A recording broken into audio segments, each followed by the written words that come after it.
ಯಾರು ಇಲ್ಲಿ ಚೆನ್ನಮ್ಮ, ಯಾರು ಇಲ್ಲಿ ರಾಜ? ಮಧ್ಯದಲ್ಲಿರೋಳು ಚೆನ್ನಮ್ಮಾಜಿ ರಾಣಿ. ಓಕೆ. ಇವನು ರಾಜಾರಾಮ. ಅವನ ಮರಾಠ ಡ್ರೆಸ್ ನೋಡ್ಬೋದು ನೀವು, ಈಗ ಗೊತ್ತಾಗುತ್ತೆ. ಅವರ ಸೇವಕರು ಸಾಮಾನ್ಯ 15ನೇ ಶತಮಾನಕ್ಕೆ ಶುರು ಆದರೆ 16-17ನೇ ಶತಮಾನದವರೆಗೂ ಇದು ವಿಸ್ತಾರ ಆಗ್ತಾ ಹೋಗಿದೆ. ಬರ್ತಿರೋದು ಹಿಂಭಾಗ ಪ್ರವೇಶ. ಹಿಂಭಾಗದಿಂದ ಬರ್ತಾ ಇದ್ದೀವಿ. ಆಗದ ಎಂಟ್ರೆನ್ಸ್ ಮುಂದುಗಡೆ ಆ ಕಡೆ ಇದೆ. ಓಕೆ. ಇದು ಪ್ರವೇಶ ಹಿಂಭಾಗದಿಂದ ಬರ್ತಾ ಇದೀವಿ ನಾವು. ಇವರಿಗೆ ರಥೋತ್ಸವ, ವಿಶೇಷವಾದ ರಥೋತ್ಸವವನ್ನು ಅವತ್ತು ನಡೆಸ್ತಾರೆ. ಅಂದಾಜು ಎಷ್ಟು ವರ್ಷ ಆಗಿರ್ಬೋದು ಇದನ್ನ ಮಾಡಿ? ಇದೆಲ್ಲ 400 ವರ್ಷ ಆಗಿದೆ. ಓ, ಅವಾಗ್ಲಿಂದಲೇ ಇದೇ ಪ್ರತಿ ವರ್ಷ ಅದು ಪೇಂಟಿಂಗ್ ಮಾಡ್ತಾರೆ. 1,96,000 ಜಂಗಮರಿಗೆ ಅವಳು ಊಟವನ್ನು ಹಾಕಿಸಿ ಅವರಿಗೆಲ್ಲ ಬೇಕಾದಂಥ ವಸ್ತ್ರನೆಲ್ಲ ಕೊಟ್ಟು, ಯಾಕೆಂದರೆ ಅವಳು ಒಬ್ಬಳು ವಿಧವೆಯಾಗಿ ಇಡೀ ರಾಜ್ಯವನ್ನು ರಕ್ಷಣೆ ಮಾಡಬೇಕಾಗಿತ್ತಲ್ಲ.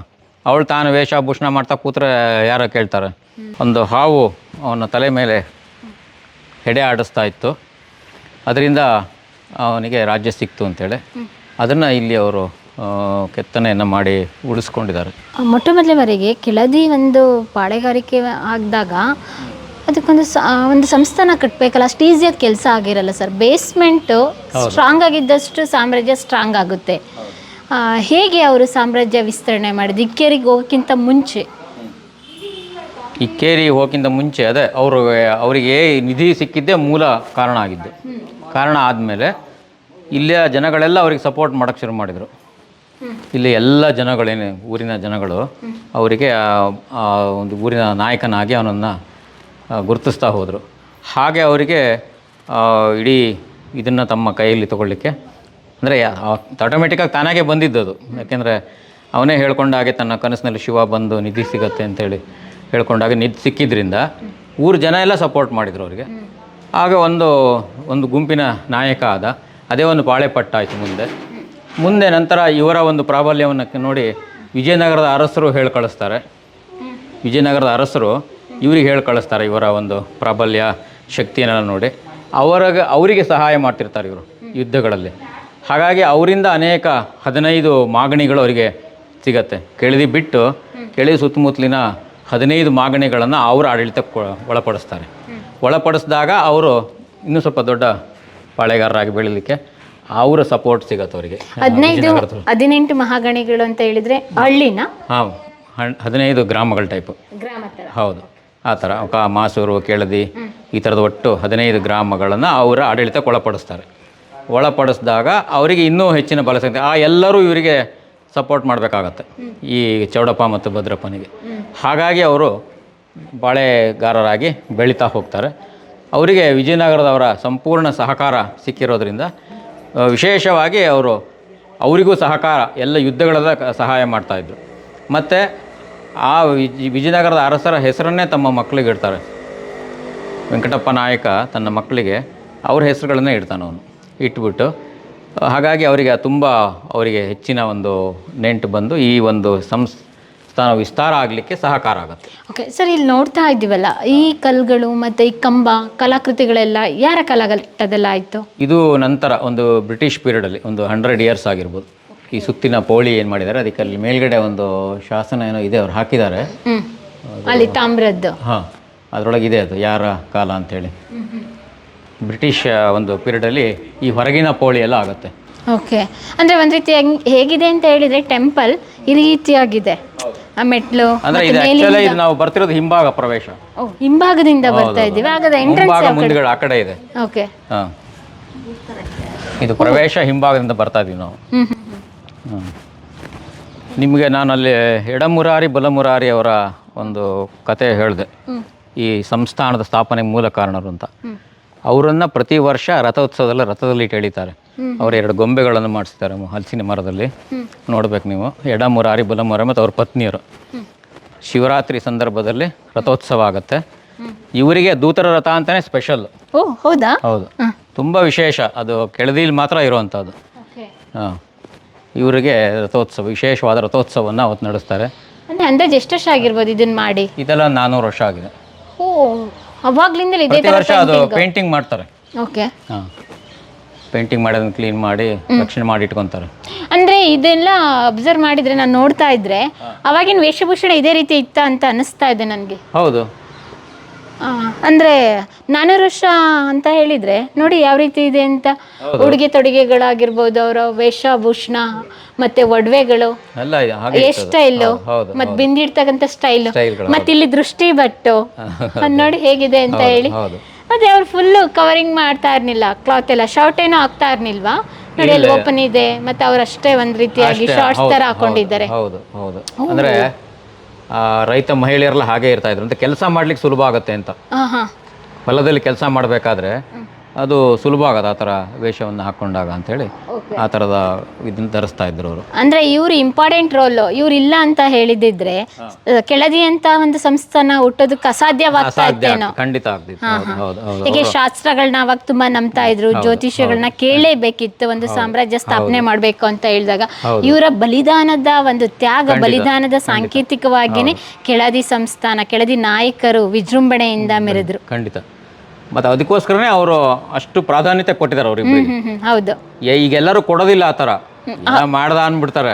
ನಾವು ನೋಡ್ತೀವಿ ನಮ್ಮನಲ್ಲೂ ಬೇಕಾದಷ್ಟು ಆಳು ಕಾಳುಗಳಿರ್ತಾರೆ, ನಮಗೆ ಬೇಕಾದ ಸಹಾಯ ಮಾಡ್ತಿರ್ತಾರೆ, ನಾವು ಅದನ್ನ ಲೆಕ್ಕಕ್ಕೆ ತೊಗೊಂಬಲ್ಲ, ಏನೋ ಮಾಡ್ಕೊಂಡು ಹೋಗ್ತಾನೆ ಅನ್ಬಿಡ್ತಾರೆ. ಆದರೆ ಕೆಳದಿ ಅರಸರು ಹಂಗೆ ಮಾಡಲಿಲ್ಲ.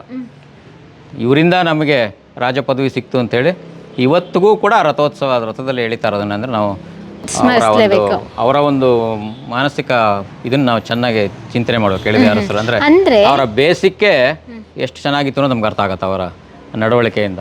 ಅಂದ್ರೆ ನಂಬಿದವ್ರನ್ನ ಯಾವತ್ತು ಕೈ ಬಿಡಬಾರ್ದು, ಅಷ್ಟು ಪ್ರಾಮಾಣಿಕವಾಗಿರ್ಬೇಕು. ಯಾರಾದ್ರೂ ಹೆಲ್ಪ್ ಮಾಡಿದ್ರೆ ಅವ್ರನ್ನ ನಮ್ದು ಮುಂದಿನ ಪೀಳಿಗೆವರೆಗೂ ನೆನೆಸ್ಕೋಬೇಕು ಅಂತೇಳಿ ಈ ರೀತಿಯಾಗಿ ಆಚರಣೆಗಳನ್ನ ತಗೊಬಂದ್ರು. ಓಕೆ, ಅಂದ್ರೆ ಯಾವಾಗ ಆಗುತ್ತೆ ಈ ರಥೋತ್ಸವ ಜಾತ್ರೆಗಳೆಲ್ಲ? ಶಿವರಾತ್ರಿನಲ್ಲಿ ಒಂದಾಗತ್ತೆ. ಮೊನ್ನೆ ಈಗ ಇತ್ತೀಚೆಗೆ ಫೆಬ್ರವರಿನಲ್ಲಿ ರಥೋತ್ಸವ ಆಗತ್ತೆ ಇಲ್ಲಿ ಪ್ರತಿ ವರ್ಷ. ಓಕೆ. ಅದೆರಡು ಸಂದರ್ಭದಲ್ಲೂ ಈ ದೂತರ ರಥವನ್ನ ಎಳಿತಾರೆ. ಇವಾಗ ಹೇಗೆ ದೇವಸ್ಥಾನಕ್ಕೆ ಎಂಟ್ರಿ? ಇದು ಪಾರ್ವತಿ ಟೆಂಪಲ್, ಇದು ಹಂಗಿಂದ ಬರುತ್ತೆ ಪ್ರವೇಶ. ನಿತ್ಯ ಅಭಿಷೇಕ ಎಲ್ಲ ಆಗುತ್ತೆ, ಪ್ರತಿನಿತ್ಯ ಪೂಜೆ ಇದೆ. ಇದು national monument, archaeological survey of ಇಂಡಿಯಾದವ್ರದ್ದು ಪ್ರೊಟೆಕ್ಟೆಡ್ ಮಾನ್ಯುಮೆಂಟ್ ಇದು. ಪೂಜೆ ಎಲ್ಲ ಮುಜರಾ ಇದು. ಇದಕ್ಕೆ ಅರ್ಚಕರುಗಳಿದ್ದಾರೆ, ಒಳ್ಳೊಳ್ಳೆ ಪ್ರತಿನಿತ್ಯ ಕೆಲಸ. ಪ್ರತಿ ಅಮಾವಾಸ್ಯೆಯಲ್ಲಿ ರುದ್ರ ಅಭಿಷೇಕ ಎಲ್ಲವನ್ನು ಈ ಊರಿನ ಸಂಘ ಎಲ್ಲರೂ ಸೇರಿಕೊಂಡು, ಕಮಿಟಿಯವರೆಲ್ಲ ಸೇರಿ ತುಂಬ ಚೆನ್ನಾಗಿ ನಡೆಸ್ಕೊಂಡು ಹೋಗ್ತಾ ಇದ್ದಾರೆ. ಪ್ರಿಯ ವೀಕ್ಷಕರೇ, ನಾವು ತೋರಿಸುತ್ತಿರುವ ಇತಿಹಾಸದ ಕಥೆಗಳು ಕನ್ನಡದ ಕಲೆ, ಸಾಹಿತ್ಯ, ಸಂಸ್ಕೃತಿ, ಜನಜೀವನ, ಇತಿಹಾಸ ಸೃಷ್ಟಿಸಿದ ಜನಸಾಮಾನ್ಯರ ಅಸಾಮಾನ್ಯ ಕಥೆಗಳು ನಿಮಗೆ ಇಷ್ಟ ಆಗಿದ್ಯಾ? ಹಾಗಿದ್ರೆ ವಿಡಿಯೋ ನೋಡಿ ಸುಮ್ಮನಾಗ್ಬೇಡಿ, ಶೇರ್ ಮಾಡಿ, ಸಪೋರ್ಟ್ ಮಾಡಿ, ನಮ್ಮೊಂದಿಗೆ ಜೊತೆಯಾಗಿ. ಇದು ನೀವೇ ಬೆಳೆಸಿದ ನಿಮ್ಮ ನೆಚ್ಚಿನ ಡಿಜಿಟಲ್ ಮಾಧ್ಯಮ. ಇನ್ಮುಂದೆ ನಿಮಗಾಗಿ ಇನ್ನಷ್ಟು ವಿನೂತನ ಶೈಲಿಯಲ್ಲಿ ಬರಲಿದೆ. ನೈತಿಕ ಬೆಂಬಲದ ಜೊತೆಗೆ ಆರ್ಥಿಕ ಬೆಂಬಲ ನೀಡಿ. ನಿಮ್ಮ ಬೆಂಬಲವೇ ನಮಗೆ ಪ್ರೇರಣೆ, ಸ್ಫೂರ್ತಿ ಕೂಡ. ನಿಮ್ಮ ಬೆಂಬಲದೊಂದಿಗೆ ನಮ್ಮ ಪಯಣ ಮುಂದುವರಿಯುತ್ತಿದೆ. ಸಾಮಾಜಿಕ ಬದಲಾವಣೆಗೆ ಜೊತೆಯಾಗಿ ನಮ್ಮ ಮುಂದಿನ ಪೀಳಿಗೆಗೆ ಕರ್ನಾಟಕದ ಇತಿಹಾಸ ಉಳಿಸೋಣ. ಈ ದೇವಸ್ಥಾನಕ್ಕೆ ದಾನ ದತ್ತಿ ಕೊಟ್ಟಿರುವಂತ ಮಾಹಿತಿ ಏನಾದರೂ ಸಿಗುತ್ತಾ? ಇದೆಯಾ ಶಾಸನಗಳು ಸಿಗತ್ತೆ. ಕೆಳದಿ ಅರಸರು ಕೊಟ್ಟಿರ್ತಕ್ಕಂಥದ್ದು ಅವ್ರದ್ದು ಒಟ್ಟೊಂದು 600 ಶಾಸನಗಳು ಪಬ್ಲಿಷ್ ಆಗಿದೆ ಇದುವರೆಗೂ. ಅಲ್ಲ, ಇಲ್ಲಿ ಈ ದೇವಸ್ಥಾನಕ್ಕೆ ಸಂಬಂಧಪಟ್ಟ ಸಿಗತ್ತೆ, ನಿರೂಪಗಳು ಅಂತ ಸಿಗತ್ತೆ. ಎಲ್ಲಿ ನೋಡಬಹುದಾ? ಶಿಲಾಶಾಸನಗಳು ಇಲ್ಲ, ಶಿಲಾಶಾಸನಗಳಿಲ್ಲ. ತಾಮ್ರ ಶಾಸನ ಇದೆ, ನಿರೂಪಗಳಿದೆ. ಓಕೆ, ತಾಮ್ರ ಶಾಸನ ಇಲ್ಲೇ ಇಟ್ಟಿದ್ದಾರಾ? ಇಲ್ಲಿ ಇಟ್ಟಿಲ್ಲ. ಮತ್ತೆ ಅದು ಸಿಕ್ಕಿಲ್ಲ, ನಮಗಂತೂ ಸಿಕ್ಕಿಲ್ಲ. ಬಟ್ ಅದರ ಪಬ್ಲಿಕೇಶನ್ ಆಗಿದೆ, ಸಂಪುಟದಲ್ಲಿ ಇದೆ. ಅದು ಎಪಿಗ್ರಾಫಿಯ ಕರ್ನಾಟಕ ವಾಲ್ಯೂಮ್ನಲ್ಲಿ ಅದು ಪಬ್ಲಿಷ್ ಆಗಿದೆ. ಬಟ್ ಎಲ್ಲಿದೆ ಅಂತ ಅದರಲ್ಲಿ ಗೊತ್ತಾಗುತ್ತೆ ನಮಗೆ. ಎಪಿಗ್ರಾಫಿ ಇದರೊಳಗೆ. ಓ, ಬಾವಿ ಇವಾಗಲೂ ವರ್ಕಿಂಗ್ ಕಂಡೀಷನ್ ಇದೆ. ನಿತ್ಯ ಪೂಜೆಗೆ ಅದನ್ನೇ ಬಳಸೋದು ಅವರು. ಅವಾಗ ನೋಡಿ ಸರ್, ನಮ್ಮ ಅರಸರ ಕಾನ್ಸೆಪ್ಟ್ ಯಾವಿರುತ್ತೆ, ದೇವಸ್ಥಾನ ಇತ್ತು ಅಂತ ಹೇಳಿದ್ರೆ ಅಲ್ಲಿ ಒಂದು ಬಾವಿ ಇರಲೇಬೇಕು, ನೀರಿನ ವ್ಯವಸ್ಥೆ ಬೇಕು. ಯಾಕೆಂದ್ರೆ ಅಲ್ಲಿ ಪೂಜೆ ಮಾಡೋದಕ್ಕೆ, ಅಭಿಷೇಕ ಮಾಡ್ಲಿಕ್ಕೆ ಹೊರಗಡೆಯಿಂದ ನೀರು ಬೇಡ. ಇಲ್ಲಿ ಅನುಕೂಲವಾಗೋ ರೀತಿಯಾಗಿ ಒಂದು ದೇವಸ್ಥಾನಗಳನ್ನ ನಿರ್ಮಾಣ ಮಾಡಿದಾಗ ಅದಕ್ಕೆ ತಕ್ಕನಾಗಿ ಬಾವಿ ಮತ್ತೆ ತುಳಸಿ ಕಟ್ಟೆ ನೋಡಿ. ತುಳಸಿ ಕಟ್ಟೆ ಡಿಸೈನ್ ಯಾವ ರೀತಿ ಇದೆ? ಕೃಷ್ಣ ಗೋಪಾಲಕೃಷ್ಣ, ವೇಣುಗೋಪಾಲ ಅವನು ಕೃಷ್ಣ. ಸಾಮಾನ್ಯ ತುಳಸಿ ಕಟ್ಟೆನೆಲ್ಲ ಇದು ಇದ್ದೇ ಇರುತ್ತೆ, ಕೃಷ್ಣನ ವಿಗ್ರಹ. ಓಕೆ. ನೀವು ಈ ತುಳಸಿ ಆರಾಧನೆ ಮಾಡ್ತಾರಲ್ಲ, ಅಂತ ಸಂದರ್ಭದಲ್ಲಿ ಕೃಷ್ಣನ ವಿಗ್ರಹವನ್ನಿಟ್ಟು ಜೊತೆಗೆ ಮದುವೆ ಮಾಡೋಂಥದ್ದು ಉತ್ಥಾನ ದ್ವಾದಶಿ ದಿನ ನಮ್ಮ ಹಿಂದೂ ಸಂಪ್ರದಾಯದಲ್ಲಿ ಎಲ್ಲ ಕಡೆಗೂ ಬೆಳೆದು ಬಂದಿದೆ ಅದು. ತಮ್ಮ ತುಳಸಿ ಕಟ್ಟಿನಲ್ಲಿ ಕೃಷ್ಣ ಇದು ಇದ್ದೇ ಇರುತ್ತೆ, ನೀವು ಎಲ್ಲಿ ಬೇಕಾದ್ರೆ ನೋಡಿ. ನಾವು ಮೊದಲು ರಾಮೇಶ್ವರನ ಪ್ರಧಾನ ಟೆಂಪಲ್ ನೋಡ್ಕೊಂಡ್ ಬರೋಣ ಸರ್. ಬನ್ನಿ ಸರ್. ಹೇಗೆ ಎಂಟ್ರಿ? ಇದು ಎಂಟ್ರೆನ್ಸ್. ನಿಮಗೆ ನಾನು ಅಲ್ಲಿ ಹೇಳಿದೆ, ಒಂದು ಹಾವು ಅವನ ತಲೆ ಮೇಲೆ ಹೆಡೆ ಆಡಿಸ್ತಾ ಇತ್ತು. ಅದರಿಂದ ಅವನಿಗೆ ರಾಜ್ಯ ಸಿಕ್ತು ಅಂತೇಳಿ ಅದನ್ನು ಇಲ್ಲಿ ಅವರು ಕೆತ್ತನೆಯನ್ನು ಮಾಡಿ ಉಳಿಸ್ಕೊಂಡಿದ್ದಾರೆ. ಇಲ್ಲಿದೆ ಇದೆಲ್ಲ ನೋಡ್ತಾ ಇದೆಯಲ್ಲ ಶಿಲ್ಪ ಕಲಾಕೃತಿಗಳು, ಇದನ್ನ ಆವಾಗ್ಲಿನ ಕಾಲದಲ್ಲಿ ಮೂಲ ಪುರುಷರನ್ನೇ ಕೆತ್ತನೆ ಮಾಡಿದ್ದ ಅಥವಾ ಕಾಲಾನಂತರದಲ್ಲಿ ರೂಪಾಂತರ ಆಯ್ತಾ, ಹೇಗೆ ಇಲ್ಲ ಇದೆಲ್ಲ ನಂತರ ಡೆವಲಪ್ ಆಗ್ತಾ ಹೋಗಿರೋದು. ಮುಂಚೆ ಗುಡಿ ತರ ಮಾಡಿದ್ದ ಸುಮ್ಮನೆ ಒಂದು ಮರದ ಒಂದು ಇದರಲ್ಲಿತ್ತು, ಆಮೇಲೆ ಒಂದು ಸಣ್ಣ ಗರ್ಭಗುಡಿ ಆಯಿತು, ಆಮೇಲೆ ವಿಸ್ತಾರ ಆಗ್ತಾ ಹೋಯ್ತು. ಓಕೆ. ಅಂದರೆ ಸಾಮಾನ್ಯ 15ನೇ ಶತಮಾನಕ್ಕೆ ಶುರು ಆದರೆ 16-17ನೇ ಶತಮಾನದವರೆಗೂ ಇದು ವಿಸ್ತಾರ ಆಗ್ತಾ ಹೋಗಿದೆ. ಒಂದೇ ಕಾಲಘಟ್ಟದಲ್ಲಿ ಆಗಿಲ್ಲ. ನಿಮ್ಗೆ ಅದು ಒಳಗಡೆ ಹೋದಾಗ ಪ್ರವೇಶ ಆದಾಗ ಗೊತ್ತಾಗುತ್ತೆ, ತೋರಿಸ್ತೀನಿ ಅದರ ಡಿಫ್ರೆನ್ಸ್ ನಿಮಗೆ. ನಿಮ್ಗೆ ಇಲ್ಲಿ ಗೊತ್ತಾಗುತ್ತೆ, ಇಲ್ಲೊಂದು ಪಾರ್ಟ್ ಇದೆ ನೋಡಿ, ಇದಿಷ್ಟು ವೀರಭದ್ರ ಟೆಂಪಲ್ಗೆ ಸೇರಿರುವಂಥದ್ದು ಇದೆ. ಇದಿಷ್ಟು ಜಾಗ ಬೇರೆ ಸಪ್ರೇಟ್. ಈ ಕಡೆ ಇದಿಷ್ಟು ರಾಮೇಶ್ವರ ಟೆಂಪಲ್, ಆ ಕಡೆದು ಪಾರ್ವತಿ ಟೆಂಪಲ್. ಓಕೆ. ಇಲ್ಲಿ 2 ಥರದ್ದು ಕಲ್ಲು ನೋಡ್ತೀವಲ್ಲ, ಇದು ಬ್ಲ್ಯಾಕ್ ಇದೆ, ಇದು ರೆಡ್ ಇದೆ. ಅದು ನಿಮಗೆ ಮಳೆಗಾಲ ಇದರಿಂದ ಸ್ವಲ್ಪ ಇದಾಗಿರುತ್ತೆ ಅಷ್ಟೇ. ಎಲ್ಲ ಲ್ಯಾಟ್ರೈಟೇ ಯೂಸ್ ಮಾಡಿದ್ದಾರೆ ಹೆಚ್ಚಾಗಿ ಇಲ್ಲಿ. ಕಂಪ್ಲೀಟ್ ಆಗಿದೆ ಯಾರ ಕಾಲಘಟ್ಟದಲ್ಲಿ ಸರ್ ಇದು? ಚೆನ್ನಮ್ಮಾಜಿ ಕಾಲದಲ್ಲಿ ಕಂಪ್ಲೀಟ್ ಆಗುತ್ತೆ. ಚೆನ್ನಮ್ಮಾಜಿ ಕಾಲದಲ್ಲಿ ಕಂಪ್ಲೀಟ್ ಆಗುತ್ತೆ. ಅಲ್ಲಿವರೆಗೂ ಅಂದ್ರೆ ಚೆನ್ನಮ್ಮಾಜಿನೂ ಇಲ್ಲಿಗೆ ಬಂದಿದ್ದಾರೆ ಸಾಕಷ್ಟು ಸಲ. ಬಂದೇ ಇದ್ದಾರೆ. ಇದು ರಾಮೇಶ್ವರ, ಇದು ನವರಂಗ. ಇಲ್ಲಿ ನೃತ್ಯ ಎಲ್ಲ ನಡೀತಾ ಇತ್ತು, ಅದಕ್ಕೆ ತಾಳವನ್ನು ಹಾಕ್ಕೊತಾ ಇದ್ರು. ಅದಕ್ಕೆ ತಾಳ ಪ್ರಸ್ತಾರದ ಗಂಗಪ್ಪನ ನಮನ ಅಂತೇಳಿದ್ದು ಶಾಸನ ಇದೆ ನೋಡಿ ಇಲ್ಲಿ. ಸರ್ ಇದು ಶಾಸನನಾ?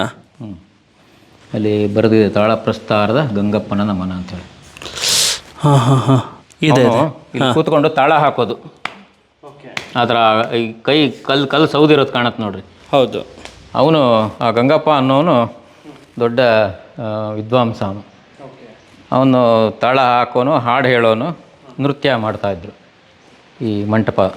ಅದು ಸರ್ ಇಲ್ಲಿ ಶಿವಾಜಿಯ ಮಗಂದೇನೋ ಮೂರ್ತಿಯ ಕೆತ್ತನೆ ಇದೆ ಅಂತಾರೆ. ಅದು ಆ ಕಡೆ ನೋಡೋಣ, ಮುಂದಿನ ವೀರಭದ್ರ ಟೆಂಪಲಲ್ಲಿದೆ, ತೋರಿಸ್ತೀನಿ. ಇದು ರಾಮೇಶ್ವರ, ಪ್ರಧಾನ ದೇವರ ಪದ್ಯ ಇರೋದು. ನಂದಿ ಅಲ್ಲಿ ಒಳಗಡೆ ಪ್ರದಕ್ಷಿಣೆ ಬರಲಿಕ್ಕೆ ಜಾಗ ಉಂಟು, ಒಳಭಾಗದಲ್ಲಿ ಜಾಗ ಇದೆ. ಆ ಕಡೆ ಇದು ದುರ್ಗೆ, ಈ ಕಡೆ ಗಣಪತಿ. ಹಾಂ ಸರ್, ಇವಾಗ ವಾಸ್ತುಶೈಲಿಯಲ್ಲಿ ಬಂದಾಗ ಇಂಡೋ ಇಸ್ಲಾಮಿಕ್ ಶೈಲಿ ಅಂತಾರೆ, ಇಂಡೋ ಇಸ್ರೇಲ್ ಶೈಲಿ ಅಂತಾರೆ. ಸೊ ಇದನ್ನು ಯಾವ ಶೈಲಿ ಅಂತ ಹೇಳ್ತಾರೆ ಸರ್? ಇದು ನಮ್ಮ ಕೆಳದಿ ಅರಸರ ಶೈಲಿನೇ ಇದು. ಓಕೆ. ಇವ್ರು ಯಾರ್ದನ್ನು ಕಾಪಿ ಮಾಡಿಲ್ಲ? ಕಾಪಿ ಮಾಡಿಲ್ಲ, ಹೆಚ್ಚಾಗಿ ಕಾಪಿ ಮಾಡಿಲ್ಲ. ನಿಮಗೆ ಇಂಡೋ ಇಸ್ಲಾಮಿಕ್ ಶೈಲಿ ಬೇಕು ಅಂದರೆ ಇಕ್ಕೇರಿಗೆ ಹೋಗ್ಬೇಕು ನೀವು.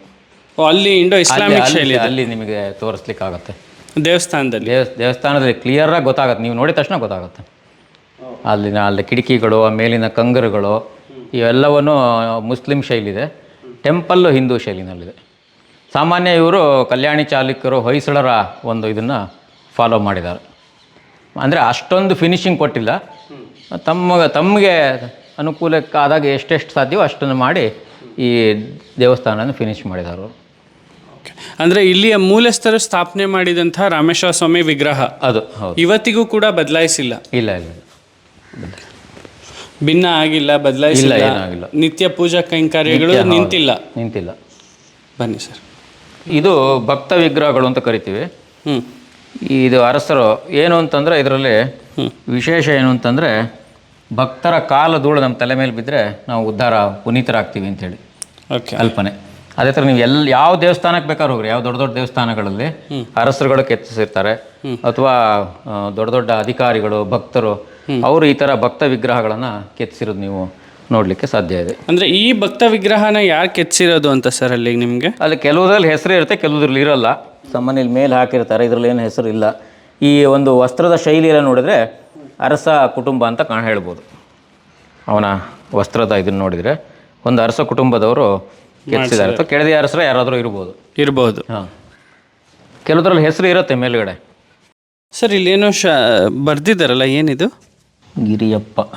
ಇದು ಗಿರಿಯಣ್ಣ ಅಂತ, ಗಿರಿಯಪ್ಪ ಅಂತಲೇ ಇದೆ. ಇದು ಯಾವುದೋ ಊರಿನ ಹೆಸರು ಇದೆ, ಆ ಊರಿನ ಒಂದು ಹೆಸರು. ಅದೇ ಹೇಳಿದ್ನಲ್ಲ, ಹಿಂಗೆ ಕೆಲವು ಹೆಸರುಗಳು ಇರುತ್ತೆ ನಿಮಗೆ, ಭಕ್ತರದ್ದು ಅಥವಾ ಇಂಜಿನಿಯರ್ದು ಇರ್ಬೋದು, ಕಟ್ಟಿದವರು. ಇದು ವೀರಭದ್ರ ನೀವು ಕೇಳಿದ್ರಲ್ಲ, ರಾಜಾರಾಮನ. ಹೌದು. ಇದು ಇಲ್ಲಿದೆ ನೋಡಿ, ಈ ಕಂಬದಲ್ಲಿದೆ. ಎಲ್ಲಿದೆ ಸರ್? ಇದು ಚೆನ್ನಮ್ಮಾಜಿ. ಇದು ರಾಜಾರಾಮ, ಅವನ ವೇಷ ಮರಾಠ ವೇಷ ನೀವು ನೋಡ್ಬೋದು. ಆಮೇಲೆ ಅವ್ರ ಸೇವಕರು. ಅಂದರೆ ಯಾವ ಸಂದರ್ಭದಲ್ಲಿ ಮಾಡಿದ್ದು ಸರ್ ಇದು? ಚೆನ್ನಮ್ಮಾಜಿ ಅಂತ ಅವನು ಚೆನ್ನಮ್ಮಾಜಿನೇ ತಾನೇ ರಕ್ಷಣೆ ಕೊಟ್ಟಿದ್ದು ರಾಜಾರಾಮ, ಶಿವಾಜಿ ಮಗ ರಾಜಾರಾಮನಿಗೆ. ಹಾಂ ಹಾಂ. ಅದ್ರ ಸ್ಮರಣೆಗೆ ಮಾಡಿರುವಂಥದ್ದು. ಓ ಹೌದಾ? ಯಾರು ಇಲ್ಲಿ ಚೆನ್ನಮ್ಮ, ಯಾರು ಇಲ್ಲಿ ರಾಜ? ಮಧ್ಯದಲ್ಲಿರೋಳು ಚೆನ್ನಮ್ಮಾಜಿ ರಾಣಿ. ಓಕೆ. ಇವನು ರಾಜಾರಾಮ, ಅವನು ಮರಾಠ ಡ್ರೆಸ್ ನೋಡ್ಬೋದು ನೀವು, ಈಗ ಗೊತ್ತಾಗುತ್ತೆ. ಅವರ ಸೇವಕರು. ಅಂದರೆ ಇದು ಚೆನ್ನಮ್ಮಾಜಿ ಕಾಲಘಟ್ಟದಲ್ಲೇ ಆಯ್ತಾ ಅದ ನಂತರನ? ಅವಳ ಕಾಲಘಟ್ಟದಲ್ಲೇ ಆಗೋದು. ಓಕೆ. ಹಾಂ. ಅಂದರೆ ನಾವು ನೋಡ್ದಂಗೆ ಯಾವುದೇ ನಾಯಕಿಯರಾಗಲಿ ಅರಸರು ಯಾವತ್ತೂ ಕೂಡ ಅವರ ಕಾಲಘಟ್ಟದಲ್ಲಿ ಅವರ ಪುತ್ಥಳಿಗಳನ್ನ ಮಾಡ್ಕೊಂಡಿದ್ದ ಇತಿಹಾಸದಲ್ಲಿ ನಾವು ನೋಡಲ್ಲ, ಬೇರೆಯವ್ರದ್ದ ಮಾಡ್ತಾರೆ. ಅವ್ರ ಆದ ನಂತರ ಅವರ ಪ್ರತೀಕವಾಗಿ ಅವ್ರ ಮುಂದುವರೆದ ಜನರೇಷನ್ ಮಾಡುತ್ತೆ. ಇಲ್ಲಿ ಚೆನ್ನಮ್ಮಾಜಿನೇ ಮಾಡಿದ್ರು ಅಂತ ಹೇಳ್ಕೊಂಡ್ರೆ ವಿಶೇಷ. ಮತ್ತೆ ಅವಳದು ಇನ್ನೂ ಒಂದು ವಿಶೇಷ, ನೀವು ನಗರಕ್ಕೆ ಹೋದ್ರೆ ಗೊತ್ತಾಗುತ್ತೆ. ನಗರದಲ್ಲಿ ಅವನು ರಾಜಾರಾಮ ಪಾರ್ವತಿ ಟೆಂಪಲ್ಗೆ ಬಂಗಾರದ ಇದನ್ನ ಹಾಕಿಸ್ತಾನೆ. ಅವಾಗ ಶೃಂಗೇರಿ ಜಗದ್ಗುರುಗಳನ್ನು ಕರೀತಾರೆ, ಕುಕ್ಕೆ ಸುಬ್ರಹ್ಮಣ್ಯದ ಗುರುಗಳನ್ನು ಕರೀತಾರೆ. ಅವರೆಲ್ಲ ಉತ್ಸವಕ್ಕೆ ಬರ್ತಾರೆ. ಚೆನ್ನಮ್ಮಾಜಿ ಹೋಗಿ ಕರೆದು ಬರ್ತಾಳೆ ಅವ್ರಿಗೆಲ್ಲ. ಉತ್ಸವ ಆಗತ್ತೆ. ಅದಕ್ಕೆ ನಿರೂಪಗಳಿದೆ ನಿಮಗೆ, ಕಡತಗಳಲ್ಲಿ ನಿರೂಪಗಳು ಸಿಗತ್ತೆ. ಅವಳ ಕಾಲದಲ್ಲಿ ಆ ರಾಜಾರಾಮ ಮಾಡಿರ್ತಕ್ಕಂಥ ಒಂದು ಉತ್ಸವ ಅಲ್ಲಿ ನಗರದಲ್ಲಾಗಿದೆ. ಅಲ್ಲಿಂದ ಮುಂದೆ ಅವನು ತನ್ನ ಇದಕ್ಕೆ ಕೊಟ್ಟೋಗ್ತಾನೆ ಸಾಮ್ರಾಜ್ಯಕ್ಕೆ. ಹೌದು ಅಂತ ನಿಮಗೆ ಅದೇ ಕಾಲಘಟ್ಟದಲ್ಲಿ ಅವಳಿದ್ದಾಗಲೇ ಆಗಿರುವಂಥ ಘಟನೆಗಳವೆಲ್ಲ. Wow, great. ಹಾಗಾದ್ರೆ ಬಹಳ ವಿಶೇಷ ಅದು. ಚೆನ್ನಮ್ಮಾಜಿ ವೇಷಭೂಷಣ ಈಗಿತ್ತು ಅಂತ ನೋಡಿ, ಎಷ್ಟು ಸಿಂಪಲ್ ಆಗಿದೆ. ಸಿಂಪಲ್, ಅವಳು ಯಾವಾಗಲೂ ಸಿಂಪಲ್ ಅವಳು. ಅಂದ್ರೆ ಒಡವೆಗಳು ಜಾಸ್ತಿ ಆ ಥರ ಅಲ್ಲ, ಅವಳಿಗೆ ಅದ್ರ ಬಗ್ಗೆ ಯೋಚನೆ ಮಾಡೋಕೆ ಪುರ್ಸೊತ್ತೇ ಇರಲಿಲ್ಲ. ರಾಜ್ಯ ರಕ್ಷಣೆ ಮಾಡ್ಕೊಂಡ್ರೆ ಸಾಕಾಗಿತ್ತು ಅವಳಿಗೆ. ಯಾಕೆಂದ್ರೆ ಅವಳು ಒಬ್ಳು ವಿಧವೆ ಆಗಿ ಇಡೀ ರಾಜ್ಯನ ರಕ್ಷಣೆ ಮಾಡ್ಬೇಕಾಗಿತ್ತಲ್ಲ. ಅವಳು ತಾನು ವೇಷಭೂಷಣ ಮಾಡ್ತಾ ಕೂತ್ರೆ ಯಾರು ಕೇಳ್ತಾರೆ? ಅದಕ್ಕೆ ಯೋಚನೆನೇ ಮಾಡ್ತಿರ್ಲಿಲ್ಲ ಅವಳು. ಈ ಧಾರ್ಮಿಕ ಅವಳ ಒಂದು ಉಪದೇಶಗಳಿದೆ ಶಿವನ ಪೂಜೆಯ ಬಗ್ಗೆ. ಒಂದು 25-30 ಪೇಜ್ ಇದೆ ಸಂಸ್ಕೃತದಲ್ಲಿ. ತುಂಬ ವಿಶೇಷ. ಅವಳು ಹೇಳ್ತಾಳೆ, ಶಿವಭಕ್ತರನ್ನು ಪೂಜೆ ಮಾಡಿದರೆ ಶಿವನನ್ನು ಪೂಜೆ ಮಾಡ್ದಂಗೆ ಅಂತ. ಮನೆಗೆ ಬರ್ತಕ್ಕಂಥ ಭಕ್ತರನ್ನು ಪೂಜೆ ಮಾಡಿ ಅವರಲ್ಲಿ ಶಿವನನ್ನು ಕಾಣ್ರಿ ಅಂತಾಳೆ. ಅಂದರೆ ವಿಗ್ರಹ ಪೂಜೆ ಮಾಡ್ರಿ ಅಂತ ಹಂಗೆ ಹೇಳಲ್ಲ ಅವಳು. ಮನೆಗೆ ಯಾರು ಅತಿಥಿಗಳಾಗಿ ಬರ್ತಾರಲ್ಲ, ಅತಿಥಿಗಳನ್ನು ದೇವರಂತೆ ಪೂಜೆ ಮಾಡಿದರೆ ನಿಮಗೆ ಅದರಲ್ಲಿ ಸಿಗುವಷ್ಟು ಸಂತೋಷ ಬೇರಲ್ಲಿ ಸಿಗಲ್ಲ. ಅಲ್ಲಿ ಪೂಜೆ ಮಾಡಿ ಭಗವಂತನ ನೀವು. ಅವರಿಗೆ ಸತ್ಕಾರ ಮಾಡಿ, ಬಂದವರಿಗೆ ಒಂದು ಲೋಟ ನೀರು ಕೊಟ್ಟು ಅವರಿಗೆ ಇದು ಮಾಡಿ ಅವ್ರನ್ನ ಉಪಚಾರ ಮಾಡಿ ಅಂಥೇಳಿ ಮಾಡ್ತಾಳೆ. ಮತ್ತು 1,96,000 ಜಂಗಮರಿಗೆ ಅವಳು ಊಟವನ್ನು ಹಾಕಿಸಿ ಅವರಿಗೆಲ್ಲ ಬೇಕಾದಂಥ ವಸ್ತ್ರನ್ನೆಲ್ಲ ಕೊಟ್ಟು ಮಾಡಿರ್ತಕ್ಕಂಥ ವಿಶೇಷವಾದ ಧಾರ್ಮಿಕ ಸ್ತ್ರೀ ಅವಳು. ನಿಜವಾಗ್ಲೂ ಅವಳ ಒಂದು ಚರಿತ್ರೆ ಕೇಳಿಬಿಟ್ರೆ ನಮಗೆ ಮೈಯೆಲ್ಲ ಜುಮ್ ಅನ್ನುತ್ತೆ. ಅಷ್ಟು ಧಾರ್ಮಿಕವಾಗಿದ್ದುಕೊಂಡು 25 ವರ್ಷ ತನ್ನ ಸುತ್ತಮುತ್ತಲಿಗೆ ಬಂದಿರತಕ್ಕಂಥ ಎಲ್ಲವನ್ನೂ ರಕ್ಷಣೆ ಮಾಡಿಕೊಂಡು ರಾಷ್ಟ್ರವನ್ನು ರಕ್ಷಣೆ ಮಾಡಿದಂಥ ಮಹಿಳೆಯವಳು. ವಿಶೇಷ.